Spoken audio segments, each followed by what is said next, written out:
Hi friends, ఈ మధ్య plastic బియ్యం అంటే నిజమా కాదా? వీడియో చూడండి. హలో హాయ్ ఫ్రెండ్స్, ఇది చూడండి. అంటే ఇక్కడ గవర్నమెంట్ ప్రోటీన్లు, విటమిన్లు, పోషకాలు కలిపి బియ్యం లాగా చేసి బియ్యంలో కలుపుతుంది.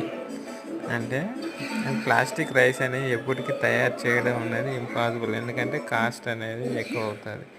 చదువులేని గొర్రెలు, చదువుకున్న గొర్రెలు అంటారు జనాల్ని. సోషల్ మీడియాలో ఉన్నాయి కదా అని ఏది పడితే అది ఇలా జనాలు చూపించి జనాలు భయపెట్టి చంపుతారు. తెలిసి వీడియో పెట్టండి నాయన. ఇలాంటి వాళ్ళని మాటలు నమ్మకండి, ఓకేనా?